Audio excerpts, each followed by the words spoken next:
The road ahead in your life sure is tough. Who would have thought she'd end up with paralysis in her lower body? This is what happens when she doesn't listen to her in-laws. I could hear the energetic voice of my mother-in-law coming from the landline speaker. It was a certain afternoon at my parents' home. My mom, holding her phone, looked puzzled and glanced at me with a bewildered expression. Apparently, someone had an accident, and my mother-in-law seemed quite thrilled about it. My confused mother asked her, "What do you mean by tough? What exactly happened?" As we exchanged glances, my mother-in-law on the phone was laughing heartily. My mother-in-law had lost her husband early and often mentioned how lonely she felt, living alone all these years.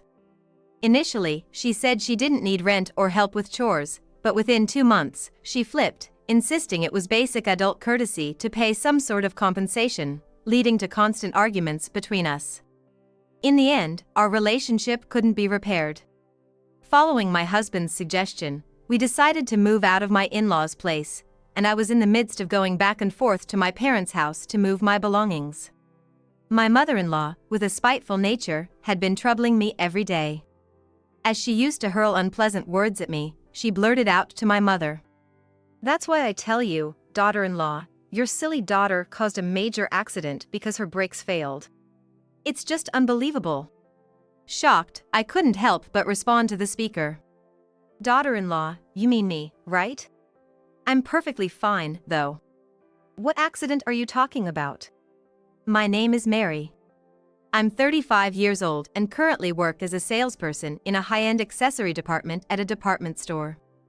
I graduated from college and have been working for nearly 15 years. Though I'm a veteran in my field, responding to new trends and customer requests is both challenging and rewarding, and I work energetically every day. The age range of my coworkers is diverse, but as we're selling women's accessories, most of my colleagues are women. Among them, I'm one of the few who are single. I had always wanted to get married and had even tried matchmaking through friends, but I hadn't been lucky enough to find a good match by the time I turned 35. So, I decided to take a step and approached a marriage consultancy. I spoke sincerely with the consultant about my values and lifestyle. Based on these, I was matched with Harry, an engineer, a year older than me. He was easy to talk to, had a good vibe, and listened to my stories with a slightly shy expression, leaving a great impression. We hit it off and went on several dates, getting to know each other better. I tend to slip into my sales talk, but with him, I felt more relaxed over time. After several meetings, Harry often talked about his favorite novels, and I would respond enthusiastically. We had grown quite close, almost the opposite of how we started. We both agreed that we wouldn't find such a good match again and, based on our deep trust in each other. So we decided to get married. We were looking for a new home near Harry's family home. His father had passed away early, leaving a substantial inheritance, and his mother had been living alone since then. Harry had moved out for work and rarely visited. Feeling anxious over time, one day his mother proposed living with us. "I've been feeling lonely living alone. At my age, I should be concerned about illnesses and injuries. Instead of looking for a new house, why don't you live with me? It'll give us more time together, and of course, I won't be in the way of you guys. Please consider it to ease my anxiety." When we visited her to say hello, his mother seemed calm and modest, offering to handle the household chores and cleaning as she wasn't working. Her loneliness was palpable, and Harry and I couldn't just turn her down. Moreover, we were planning to start fertility treatments. It would be a long and expensive process. Living with the in-laws would not only help us save, but also allow us to put aside some money for the future. This would allow us to proceed with the treatments in a planned manner. With that in mind, we started to think more positively about living together. Honestly, I think it's a great idea. Living together from now, rather than after living as a couple in the neighborhood, makes more sense. It saves us the hassle of changing our lifestyle multiple times and the expense of moving. Yeah, I don't want to see your mom looking so lonely. Living together at my in-laws' house was tense, given the typical mother-in-law and daughter-in-law relationship. However, it seemed like the best solution, both financially for us and mentally for my mother-in-law. After much discussion, we decided to move in with them. Upon hearing our decision, my mother-in-law said, "Thank you, truly. Being with family is the greatest happiness." And she shed tears of joy. We moved our belongings and started our new life without any issues. But just a few months later, her attitude completely changed. One day, she suddenly confronted me with a stern look. "You're always home late. Are you really just working? A sales job should end when the customers leave. It doesn't make sense that you don't come home until so late after the department store closes. Where exactly are you working?" I was taken aback by her sudden accusation and lost for words. She continued, "And when are you planning to quit?" I had a responsible position. Meetings with other stores and departments were part of my job, not just sales. During busy periods, it wasn't unusual for me to work late regularly. Harry knew this and always supported me without complaint. I was dumbfounded to be suddenly encouraged to quit and stay at home. In my time, a wife was devoting herself more to her home. "How long do you plan to work? I would never have let my son marry a woman like that. I value my job, and Harry and I decided to support each other and live together. Continuing my job is a choice we both made," I replied, trembling. But she scoffed at my words and became even harsher. "A woman working disrupts the family. You have a duty to keep the house while my son is away. Understand your role." Her demands escalated, and she refused to listen to me, insisting I quit my job. She even started having delusions, saying, "You must be hiding something if you're not coming home." Panicked, I told Harry, who stepped in to mediate. Of course, I had nothing to hide. Harry was shocked by his mother's sudden change and managed to calm her down. She grudgingly seemed to accept the situation, at least to the point of just complaining. But the unpleasant remarks didn't stop. In fact, she suddenly said, "Aren't you ever gonna start paying rent? But, you said we didn't need to pay rent, just living here was enough. Don't you get it? That was just a polite way to put it. It's shameful to live here for free. You keep talking about your important job, but I guess it's not that grand after all." She was going back on her initial conditions and trying to change the agreement. Despite having an inheritance, Harry and I were covering most of the living expenses. It didn't seem like she had any financial issues. But now, she was saying that living together was just a courtesy. Her disrespectful behavior was too much, and I firmly told her. "You said we didn't need to pay rent. That's why we moved in. But if that's not the case, Harry and I will leave immediately." Immediately, my mother-in-law's face turned red with anger, and she exclaimed, "Ungrateful. Not even paying rent or a token of appreciation." It seemed she wanted to make it about paying some sort of gratitude money instead of rent. But financially, it was the same burden for us. Moreover, the amount she asked for was considerably higher than the going rate for nearby condominiums. When I consulted with Harry, we agreed to give her a certain amount each month. "She probably just wants some pocket money. She's been living modestly by herself for so long, a little whimsy like this is a small price to pay." Harry sighed. Though not as much as she demanded, giving her some pocket money temporarily stopped her attacks.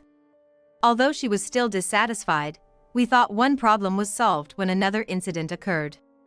Suddenly, Harry's sister, my sister-in-law Kelly, returned home. She had been married and living elsewhere but got divorced due to her husband's infidelity. Arriving with a large suitcase, she declared, "I'm living here from today. My husband cheated, so I left him. Don't worry, I've been a housewife for a long time, I won't be a burden." While saying this, Kelly demanded a fancy dinner, "Let's get some French tonight, for a change." My mother-in-law seemed pleased to have her daughter back and clearly took her side. Kelly, who was married to a wealthy executive, stood out in her flashy brand name clothes. I worried about her extravagant spending habits. I had only met her a few times at our engagement and wedding. She's 4 years older than me, 40 years old, and our conversations never really took off. Upon learning about my job, she blurted out, "You get a staff discount, right? Why don't you get stuff for free for family members?" Both Harry and I were dumbfounded.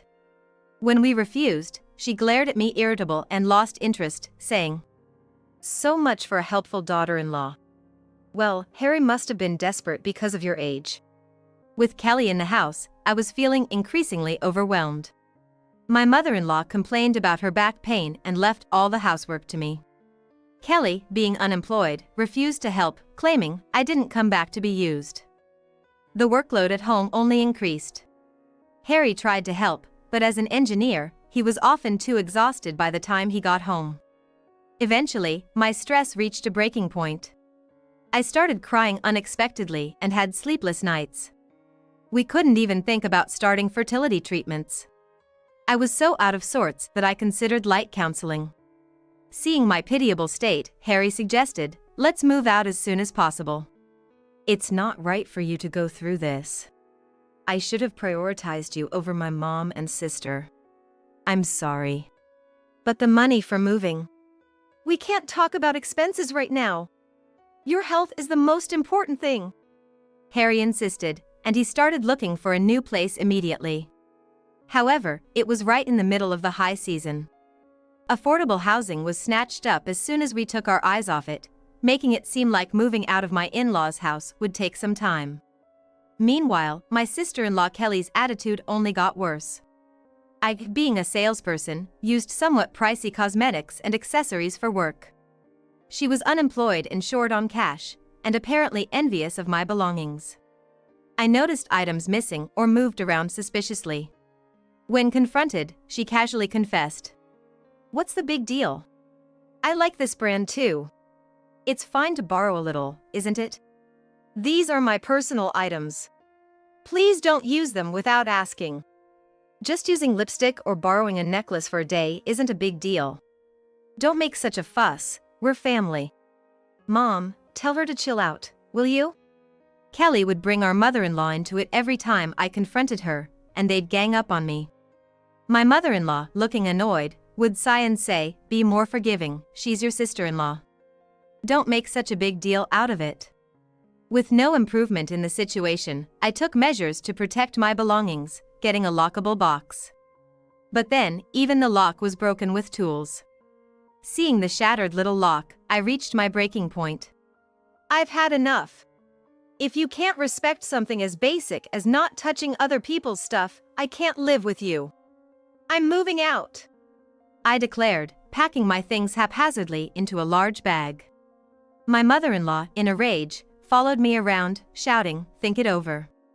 Can't you put up with that much?" But realizing I wasn't listening, she started calling someone.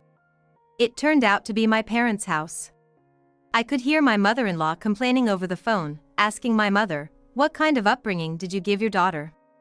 I couldn't hear how my mom responded, but soon, she called me. "Was that call from Harry's mom? She said some really strange things. Mary, are you okay? Are things not going well with your mother-in-law?" My mom sounded worried, and when I explained, she got furious. She said, "Come back home right away." When Harry heard about it, he said, "I'll pick you up as soon as we find a new place," encouraging me to leave. The next day, I started preparing to leave for good. My in-laws didn't come to see me off or try to stop me. I planned to shuttle between my parents' house, the in-laws, and work to gather my things. A few weeks later, I was doing some cleaning at my parents' house in the morning before my afternoon shift. It was when the phone rang. My mom, with a puzzled look, answered, "It's his mom." She made a strange face while on the phone and signaled to me. It seemed my mother-in-law was saying something odd. When my mom put the call on speaker, I heard a familiar, cheerful voice booming. "Life sure is tough. Who would have thought she'd end up in such a situation?" "Excuse me, who are you talking about? What happened?" "That's what you get. It's karma, I guess. Your foolish daughter caused a major accident because her brakes failed." We exchanged looks of confusion. I hadn't left the house all morning. My mother-in-law, sounding more cheerful, continued. "And to think, she caused a major accident before even going to work. It's just unbelievable." With so many doubts and confusion, I couldn't understand what was going on. I interrupted my mother-in-law's words, addressing the speaker. Daughter-in-law, you mean me, right? I'm totally fine, though. What accident are you talking about? No way! What do you mean? She sounded clearly flustered. Her call, based on a poorly constructed lie, was strange. I pressed her for an explanation, but she only became more panicked. Why are you unharmed? If not you, then whose accident is it? As we were arguing, my husband Harry appeared at my parents' house in a rushed state. Grabbing my shoulders, he looked relieved to see I was safe. Mary, thank goodness you're okay. What's going on? Between you and your mom, what happened? I asked. Suddenly, Harry revealed that it was his sister, Kelly, who had been in an accident. Kelly! I'm glad you weren't involved, Mary. We're heading to the hospital now. Will you come with us? I nodded without hesitation. Called off my afternoon shift, and we hurried to the hospital. Upon arrival, we learned that Kelly was still undergoing treatment, but her life was not in danger, and she was conscious. My mother-in-law was there too, and everyone first breathed a sigh of relief at this news. We went back and forth between the hospital and the in-laws' house, gathering things Kelly would need during her hospital stay. After her treatment was finished, she was taken to her room, looking exhausted but lying in bed in a painful state. She could converse well enough, and Harry started to hear her story. I got into my car to go to work this morning, but suddenly, the brakes stopped working, and I crashed into a pole. I heard no one else was involved, but Yeah, it happened on a quiet street, so no one else was hurt. But Kelly, you're back. We already knew about the after effects of her self-inflicted injuries. She had been saved by quick rescue efforts, but had severely injured her back. As a result, she couldn't move her lower body. Moving her legs or walking was, of course, impossible, and living alone was out of the question. The paralysis in her lower body was almost certainly going to be a permanent after effect. Hearing the doctor's explanation, Kelly exclaimed in disbelief, I can't believe it, this is outrageous. I'm going to sue the maintenance company. She tried to thrash about in anger, but with only her upper body mobile, Harry easily restrained her. Indeed, the brake failure seemed like it could only be due to poor maintenance. I noticed my mother-in-law in the corner of the room, looking pale as a ghost. Are you okay? Despite everything she had put me through, I couldn't harbor resentment in such a situation. Concerned by her faint appearance, I approached her, but she remained silent. Then Harry, with a stern and cold voice, asked, Do you know anything about this accident? His voice was so cold and harsh that I was surprised and looked at him. I'm asking if you know anything about Kelly's car accident. My mother-in-law, trembling and pale, shook her head, no. Harry repeatedly asked, but she kept denying. She said, I don't know. However, a growing suspicion was forming inside me. Harry then excused himself to Kelly and checked her smartphone. All family cars were equipped with dash cams, and their footage from the past few weeks could be accessed via a dedicated app. Harry brought up Kelly's car data and pressed the play button on the spot. We witnessed a shocking scene unfold. This is you, right? The garage lights turned on, and there was my mother-in-law, peering into the car from over the hood. She could be seen carrying something towards the car, squatting down repeatedly. The dashcam recorded both video and audio, so we could hear the sound of something being dragged and her muttering to herself. This is tricky, yes? It's so heavy. Maybe this way. This wire should be it. From the occasional words we heard, it was clear she was crawling under the car, searching for something. Then there was a loud snap. She was cutting something underneath the car. Both Kelly and I instantly realized what she was doing, feeling the blood drain from our faces. Confronted with the footage, my mother-in-law started to tremble violently. Then we heard her chilling words from the video. This will send Mary straight to hell. It all made sense now. She had intended for me to be in an accident. But it was Kelly who ended up in the crash. She had mistakenly targeted Kelly's car, thinking it was mine, but her dangerous tampering was now evident. I can't believe it. Mom, what would you have done if I had died? But my mother-in-law blurted out in a loud voice, I didn't realize it was the wrong car. The mix-up was somewhat understandable. By coincidence, Kelly and I had the same model and color of car. A standard black, compact car. We were both shocked when Kelly returned home and we discovered the similarity. My car was usually at the in-laws since my parents' house didn't have parking space. Since I was planning to move out permanently, I hadn't changed the registration and left the car there, except for when I needed it for work. We would never mistake each other's cars, since we parked in designated spots in the garage. However, Kelly often parked in the most convenient spot for herself, despite my reminders. It was understandable that my mother-in-law couldn't tell them apart. Just yesterday, I had used my car, but when I returned, Kelly's car was in my spot. I had no desire to engage in conversation anymore, so I parked in her space and went straight back to my parents' house. But my mother-in-law was completely unaware of this situation. Not being knowledgeable about cars, she unknowingly tampered with the wrong one. Kelly, sobbing bitterly, accused her, "It's your fault for not checking properly." My mother-in-law, panicked, began to lash out irrationally. "Why did you park in a different spot? It's your fault for not parking properly. Now look at what happened to you. What are you gonna do?" "What am I gonna do? How is this my fault?" "It's because of you, Mom. This isn't an accident, you caused this incident." The hospital room echoed with the shouting of the two women, turning into complete chaos. Harry, taking me out of the room, called the police, citing the clear evidence that his mother had intentionally tampered with the car. The police arrived quickly due to the recent nature of the accident. We provided them with the dashcam footage and the recording from the hospital room, leading to my mother-in-law being taken away by the authorities.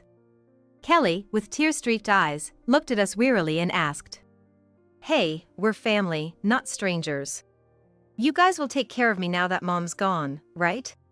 She subtly hinted at future care and assistance, but before I could respond, Harry firmly said no. As an engineer who had worked with cars, he was glaring at Kelly, clearly displeased. "There's some fault on your side too, sis. If the brake hose was cut, a warning light should have come on. And if the brake fluid was gone, you would have felt something was off when you pressed the brake.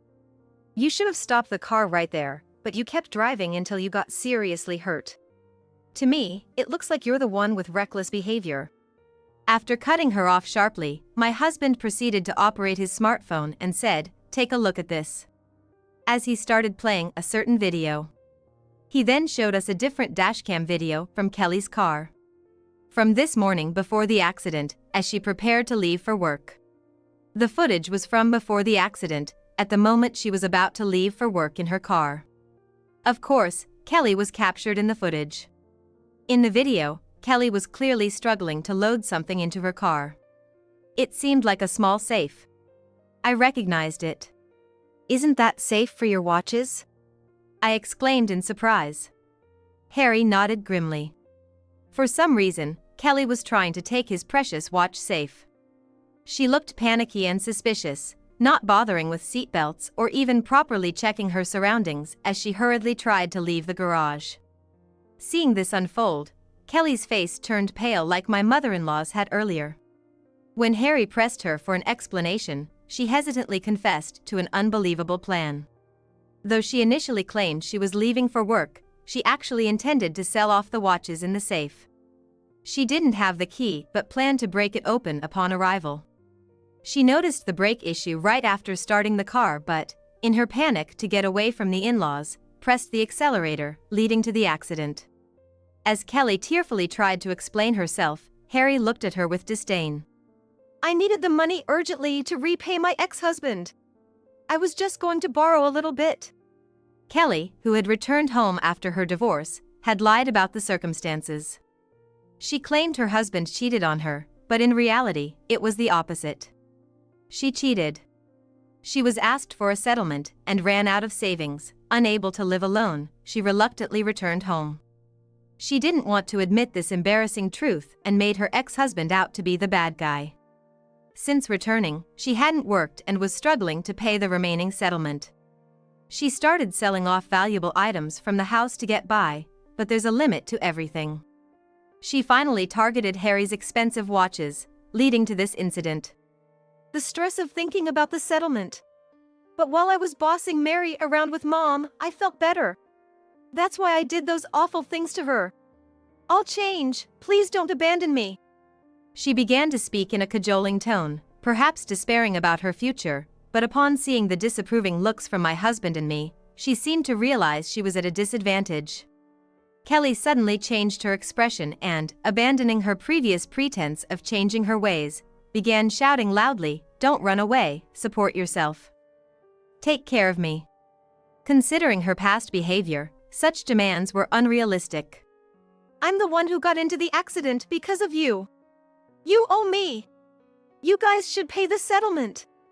Harry and I silently listened as Kelly became increasingly incoherent, perhaps due to the day's exhaustion. Her loud commotion prompted several nurses to rush in, and Harry and I decided to leave the hospital room. We agreed, let's never come here again. What my mother-in-law did was nothing short of a criminal act, so her arrest was inevitable. Later, the police inquired if anyone else we knew was knowledgeable about cars, as Harry was. However, how my mother-in-law, who neither drove nor knew much about cars, came up with the idea to cut the brake hose and how she procured the necessary tools remained unclear. Neither Harry nor I could think of anyone likely involved. A few days later, the investigation revealed a startling truth. It turned out that my mother-in-law, before our marriage, had become infatuated with a young man, to whom she had been paying a substantial amount of money. He was a particularly malicious type, targeting older women to swindle money by pretending to date them. My mother-in-law had been using her inheritance and living expenses for dates with him. As her savings dwindled and life became difficult, she proposed living with us, hoping to be supported. Not satisfied with just that, she tried to extract money under the guise of rent and gratitude, but we repeatedly refused, citing the breach of our initial agreement. Desperate, she consulted the man. He insinuated a heinous idea. If your daughter-in-law dies, your son will get the insurance money. You can use that to live lavishly every day. Being completely under his influence, she eagerly bought the tools he specified and carried out the act. However, she mistakenly tampered with Kelly's car, leading to the tragic incident. The young man's identity was also uncovered. During questioning, he denied everything, claiming their conversations were all jokes and he never instructed her on what to buy. He maintained that their relationship was not romantic, but merely exploited her financial generosity. He insisted it wasn't serious, so I would never incite criminal behavior. However, police investigations found evidence that the plan to steal my insurance money from Harry had been seriously contemplated. Additional crimes, including extortion against other women, were also uncovered. As a result, both the young man and my mother-in-law were arrested. After the trial, my mother-in-law received a prison sentence. Kelly, hoping to receive care, contacted her ex-husband, but he, having moved on with his life, disdainfully told her to pay the settlement and ended the conversation. She began using welfare services as a helper, but her behavior was rude and demanding.